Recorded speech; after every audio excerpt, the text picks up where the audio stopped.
Exercise 3.2 question 1 का first solve the pair of linear equation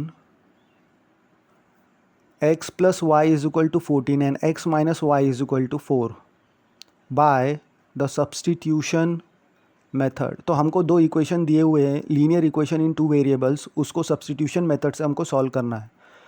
तो दोनों इक्वेशन हम कंसिडर करेंगे और दोनों में से जो आसान पड़े उस इक्वेशन को हम x के टर्म में या तो y के टर्म में रिप्रेजेंट करेंगे। तो यहाँ पे जो पहला इक्वेशन है उसको हम x इन टर्म्स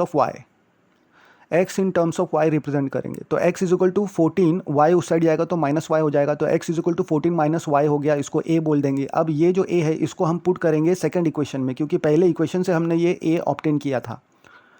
तो 14 minus y is equal to 4 मिलेगा, तो ब्रैकेट खुलेगा, तो माइनस वाई माइनस 2y, तो minus 2y equal to 4 minus 14, तो minus 2y is equal to minus 10, यानी y इज इक्वल टू 5 हमको मिल जाएगा। माइनस माइनस कट हो जाएगा और 2 5 10 हो जाएगा। अब ये y जो है फर्स्ट इक्वेशन या सेकंड इक्वेशन दोनों में से कोई भी इक्वेशन में पुट करेंगे तो आंसर मिल जाएगा। तो यहाँ पे हम y इज इक्वल टू 5 जो है पहले इक्वेशन में पुट करेंगे, तो हमको क्या मिलेगा, x plus 5 is equal to 14, 5 उस साइड जाएगा तो माइनस 5 हो जाएगा, तो x इज इक्वल टू 9 मिलेगा हमको। तो ये हमने सब्सटीट्यूशन मेथड से सोल्यूशन निकाला है, यानी दोनों लीनियर इक्वेशन का सोल्यूशन है और वो यूनिक सोल्यूशन आ रहा है, और सब्सटीट्यूशन मेथड से हमने x is equal to 9 and y is equal to 5 ये निकाला है। एक्सरसाइज 3.2 क्वेश्चन 1 का second solve the pair of linear equation, मतलब लीनियर इक्वेशन हमको फिर से दिया हुआ है, पेयर दिया हुआ है, मतलब दो लीनियर इक्वेशन दिए हुए हैं और उसको हम सॉल्व करके आंसर निकालेंगे दोनों वेरिएबल का s एंड t का बाय सब्सटीट्यूशन मेथड।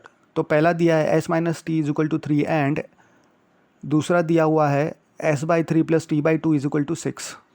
तो पहला एज इट इज़ लिख लेंगे और दूसरे में जो डिनोमिनेटर में 3 एंड 2 है उसको हम सॉल्व करेंगे। डिनोमिनेटर हटाने के लिए 3 एंड 2 का हमको एलसीएम पता है 6 होता है, तो 6 से मल्टीप्लाई करेंगे थ्रू आउट।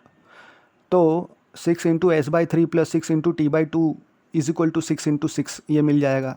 तो पहले टर्म में 3 1 जा 3 2 जा हो जाएगा, तो 2s plus 3t is equal to 36 ये हमको मिल जाएगा।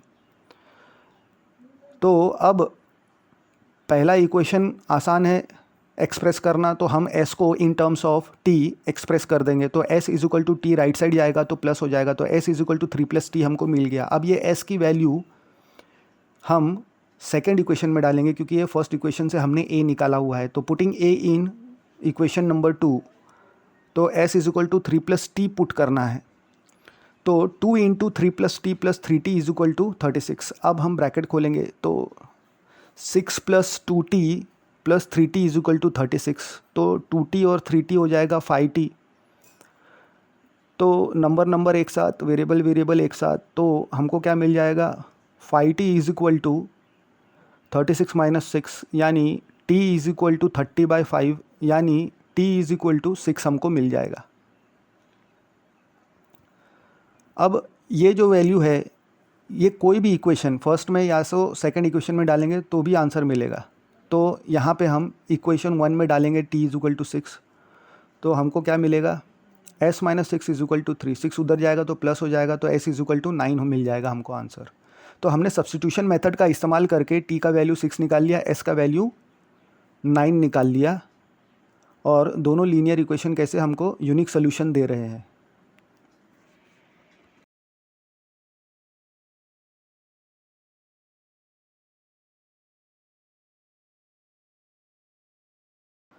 एक्सरसाइज 3.2 क्वेश्चन नंबर 1 का third solve the pair of linear equation, फिर से पेयर दिया हुआ है लीनियर इक्वेशंस का, linear equation in two variable 3x minus y is equal to 3 and 9x minus 3y is equal to 9। तो substitution method से हमको x एंड y की वैल्यू फाइंड आउट करना है। तो सबसे पहले हम पहला इक्वेशन लिखेंगे, उसके बाद दूसरा इक्वेशन जो है उसमें हम देखेंगे कि सभी टर्म जो है डिविजिबल है, कॉमन फैक्टर है सभी टर्म्स का। तो हम डिवाइड करेंगे बाय 3 थ्रू आउट। तो 3 से डिवाइड करेंगे पूरे टर्म्स, तो हमको क्या मिल जाएगा 9x/3 minus 3y/3 is equal to 9/3। तो हमको क्या मिल जाएगा 3x minus y is equal to 3। तो ये सेकंड इक्वेशन हो जाएगा। अब पहला इक्वेशन लो या दूसरा इक्वेशन लो, तो हम पहला इक्वेशन लेके y in terms of x express करेंगे। तो हमको y is equal to 3x minus 3 मिल जाएगा और इसको a बोल देंगे। अब क्योंकि ये पहला इक्वेशन इस्तेमाल करके किया गया है, तो अब हम इसकी वैल्यू दूसरे इक्वेशन में डालेंगे। तो y is equal to 3x minus 3 हम पुट करेंगे सेकंड इक्वेशन में। तो 3x minus of 3x minus 3 is equal to 3 हो जाएगा। फिर ब्रैकेट खोलेंगे तो अंदर नेगेटिव टर्म चला जाएगा, माइनस हो जाएगा और माइनस इंटू माइनस प्लस हो जाएगा। तो हमको 3 इज इक्वल टू 3 मिलेगा। और ये स्टेटमेंट क्या देख रहे हैं हम, 3 इज इक्वल टू 3 ट्रू होता है। इसका मतलब क्या है, हमको ये दो लीनियर इक्वेशन के लिए इन्फिनाइटली मेनी सोल्यूशंस मिलेंगे। तो हमको एक यूनिक सोल्यूशन नहीं मिल सकता। इन्फिनाइटली मेनी सोल्यूशंस मिल सकते हैं, लेकिन कोई भी यूनिक सोल्यूशन हम नहीं बोल सकते कि यही यूनिक सोल्यूशन है। तो इसका मतलब x इज इक्वल टू अगर 1 लेते हैं तो उसके लिए हमको जो y है वो सोल्यूशन देगा, वैल्यू मिलेगी y की। तो y इज इक्वल टू हमको क्या मिलेगा, y इज इक्वल टू हमको 0 मिल जाएगा। तो x is equal to 1 and y is equal to 0, ये एक वन ऑफ द सोल्यूशन है, एक सोल्यूशन है, पॉसिबल सोल्यूशन। एक्सरसाइज 3.2 क्वेश्चन 1 का fourth, solve the pair of linear equation. तो दो लीनियर इक्वेशन दिए हुए हैं, 0.2x plus 0.3y is equal to 1.3 and 0.4x plus 0.5y is equal to 2.3। और ये कैसे सॉल्व करना है हमको, सब्स्टिट्यूशन मेथड से। तो सॉल्यूशन, तो सबसे पहले हमको डेसिमल पार्ट हटाना है। तो देख सकते हैं पॉइंट के बाद एक ही नंबर है, तो अगर हम पॉइंट के बाद एक ही नंबर है तो 10 से मल्टीप्लाई कर देंगे थ्रू आउट, तो डेसिमल पार्ट हट जाएगा। तो हमको क्या मिलेगा, मल्टीप्लाइंग बाय 10 थ्रू आउट करने से 2x plus 3y is equal to 13। ये हमको पहला इक्वेशन मिल जाएगा। कोई भी कॉमन फैक्टर नहीं है तीनों टर्म में, तो इसलिए हम दूसरे इक्वेशन के पास जाएंगे। तो दूसरे इक्वेशन में 0.4x plus 0.5 is equal to 2.3, point के बाद फिर से एक ही डेसिमल है, तो इसको भी मल्टीप्लाइंग बाय 10 थ्रू आउट करेंगे तो हमको क्या मिल जाएगा, 4x plus 5y is equal to 23। तो इसको मल्टीप्लाई करेंगे हर एक टर्म को, तो हमको मिल जाएगा 4x plus 5y is equal to 23। इसको दूसरा इक्वेशन बोलेंगे। अब पहला कंसिडर करें या दूसरा कंसिडर करें, हमको एक्सप्रेस करना है। हम x in terms of y भी एक्सप्रेस कर सकते हैं या फिर y in terms of x भी एक्सप्रेस कर सकते हैं। तो यहाँ पे पहले इक्वेशन को हम x in terms of y express करेंगे। तो जितना भी y का टर्म है वो राइट साइड ले जाएंगे, और जो कोएफिशिएंट है x का उसको हम मल्टीप्लिकेशन में तो राइट साइड भेज के डिनोमिनेटर में। तो x की वैल्यू मिल गई 13 माइनस 3y अपॉन 2, इसको a बोल देंगे। अब क्योंकि पहले इक्वेशन से मिला है तो हम इसकी वैल्यू दूसरे इक्वेशन में पुट करेंगे। तो x is equal to 13 minus y upon 2, x की जगह ये वैल्यू पुट कर देना है 13 माइनस 3y अपॉन 2। तो 4 into 13 minus 3y upon 2 plus 5y is equal to 23। इसको सॉल्व करेंगे तो हमको क्या मिलेगा, 13 टू ज़ा माइनस 2 3 ज़ा plus 5y is equal to 23, यानी 13 टू ज़ा 26 minus 6y plus 5y is equal to 23। Constant term constant के साथ और वेरिएबल के साथ, तो हमको मिलेगा minus y is equal to 23 minus 26, यानी y इज इक्वल टू 3 मिल जाएगा, माइनस माइनस कट होके। अब इसकी वैल्यू या तो इक्वेशन 1 में डालो या तो इक्वेशन 2 में, आंसर दोनों में ही मिलेगा। तो यहाँ पे हम y इज़ टू 3 इक्वेशन 1 में डालेंगे और हमको मिलेगा 2x plus 3 into 3 is equal to 13। तो 2x is equal to 9 is equal to 13, 9 right side चल जाएगा, माइनस हो जाएगा। तो 2x is equal to 13 minus 9 is 4, तो x इज इक्वल टू 2 मिल जाएगा हमको। तो बाय यूजिंग सब्स्टिट्यूशन मेथड हमने x is equal to 2 and y is equal to 3 ये वैल्यू फाइंड आउट कर ली है for the given pair of linear equation के लिए।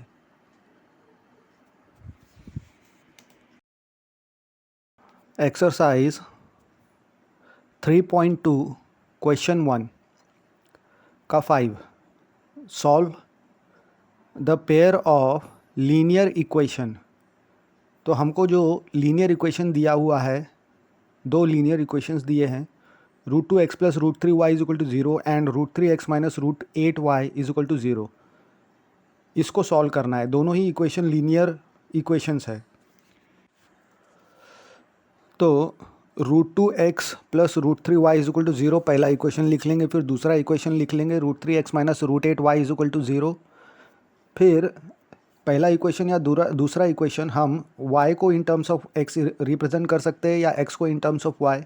तो यहाँ पे हम पहले इक्वेशन में x को एक्सप्रेस कर रहे हैं इन टर्म्स ऑफ y, तो हमको क्या मिल जाएगा, x is equal to minus √3y upon √2, इसको हम a बोल देंगे। अब पहले इक्वेशन से ये मिला है तो इसको हम दूसरे इक्वेशन में पुट करेंगे, x की वैल्यू माइनस √3y अपॉन √2। तो x के जगह माइनस √3y अपॉन √2 पुट करेंगे दूसरे इक्वेशन में, तो √3 into minus √3y upon √2 minus √8y is equal to 0। Constant terms and y terms एक साथ ला लेंगे तो y बाहर निकल जाएगा, माइनस 3 अपॉन √2 का minus with √8 is equal to 0 मिलेगा। तो ये पूरा टर्म अगर राइट साइड में भेजते हैं तो 0 अपॉन माइनस 3 बाई √2 माइनस √8 आ जाएगा, तो y इज इक्वल टू 0 आ जाएगा। या फिर ऐसे धीरे धीरे सिंप्लीफाई भी कर सकते हैं। एलसीएम निकाल के √2 एलसीएम निकाला तो minus 3 minus √2 into √8 upon √2 is equal to 0 मिल गया।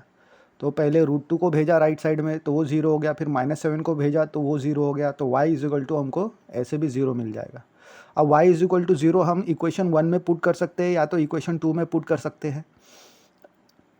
दोनों ही इक्वेशन में पुट करेंगे कोई भी तो आंसर मिलेगा ही।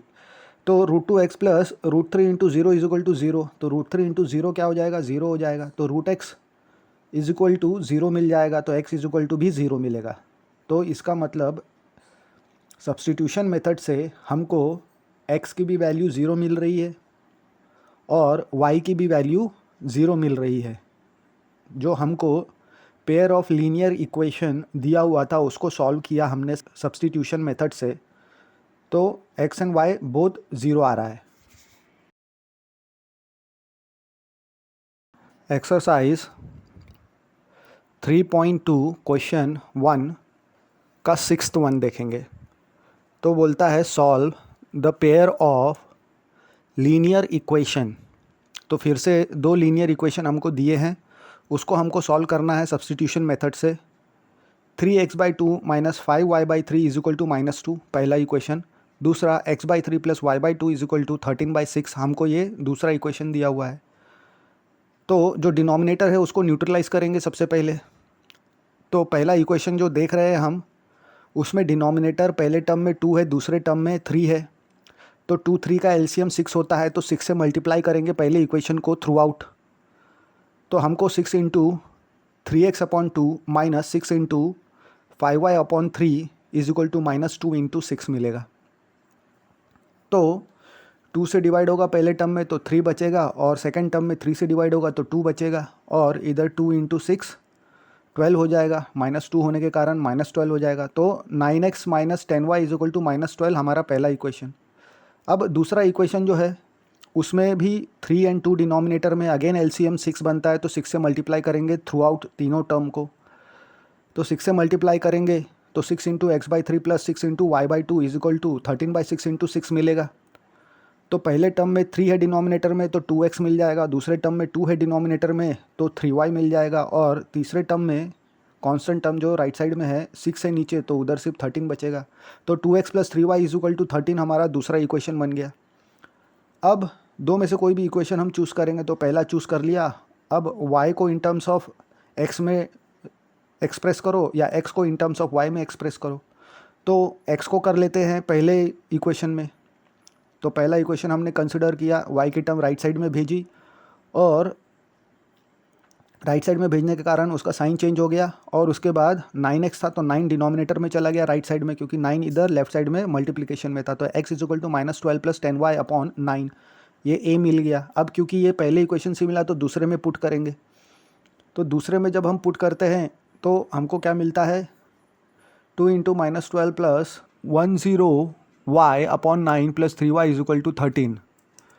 तो हमको सॉल्व करेंगे तो हमको मिलता है 2 × -12 + 2 × 10y/9 + 3y = 13। तो -24 + 20y/9 + 3y = 13। तो अब ये जो डिनोमिनेटर में 9 है उसको हम राइट साइड में भेज देंगे। तो हमको क्या मिलेगा, -24 + 47y = 13 × 9। तो 47y = 141। तो 47 3 × 141 होता है, तो y = 3 मिल गया। अब y = 3 मिल गया, इसको इक्वेशन 1 में डालो या इक्वेशन 2 में डालो तो भी x का वैल्यू सेम ही मिलेगा। तो इक्वेशन 1 में डालते हैं y = 3, तो हमको 9x - 10 × 3 = -12। तो 9x - 30 = -12। नंबर एक साइड ले जाएंगे तो राइट साइड जाएगा तो +30 हो जाएगा, तो 18 बचेगा। तो 9x = 18, x = 2 मिल जाएगा हमको, x की वैल्यू मिल गई। तो जो गिवन लीनियर इक्वेशन है उसका सोल्यूशन हमको मिल गया, और वो भी सब्स्टिट्यूशन मेथड हमने लगाया इसको फाइंड आउट करने के लिए। तो x = 2 मिला, y = 3 मिला।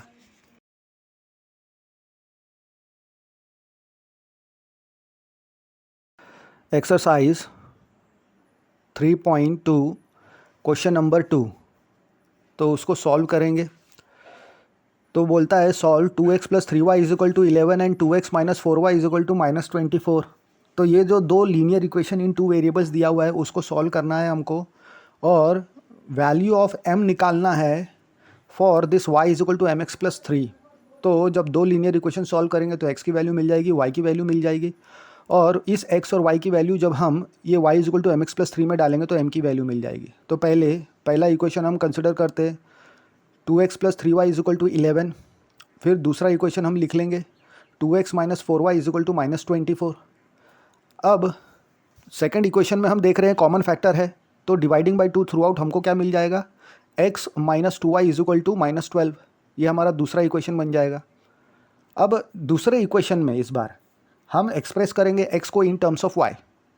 तो क्योंकि -2y को ही सिर्फ हमको भेजना है राइट साइड में, तो +2y उधर हो जाएगा, और x = 2y - 12 मिल जाएगा, और इसको a बोल देंगे। अब क्योंकि दूसरे से मिला है तो इसकी वैल्यू हम पहले में पुट करेंगे। तो x के जगह 2y - 12 पुट करेंगे पहले इक्वेशन में, तो हमको मिल जाएगा 2 × 2y - 12 + 3y = 11। फिर 2 से मल्टीप्लाई करेंगे दोनों टर्म को अंदर के, तो हमको मिल जाएगा 4y - 24 + 3y = 11। y की टर्म एक साथ लाएंगे तो 7y मिल जाएगा हमको। 7y = -24 राइट साइड भेजेंगे तो प्लस हो जाएगा, तो दैट विल बी 35। 7y = 35, तो y = हमको 35/7 5 मिल जाएगा। तो अब ये जो y की वैल्यू है दोनों में से कोई भी इक्वेशन में डालेंगे तो सेम आंसर आएगा। तो y = 5 जो है हम चलो इक्वेशन 1 में पुट कर देते हैं। तो इक्वेशन 1 में y = 5 पुट करने से हमको मिलेगा 2x + 3 × 5 = 11। तो 2x + 15 राइट साइड में चला जाएगा तो माइनस हो जाएगा, -15। तो 2x = -3 यानी x = 2x = -4 यानी x = -4/2, यानी x = -2 हमको आंसर मिल जाएगा।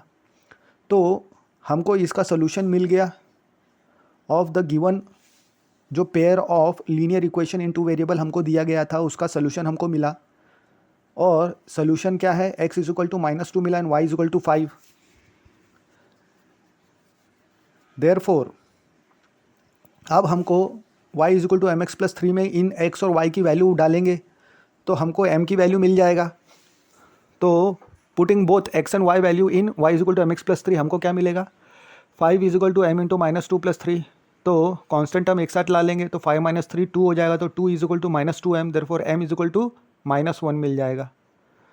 तो ये हो गया हमारा m का वैल्यू।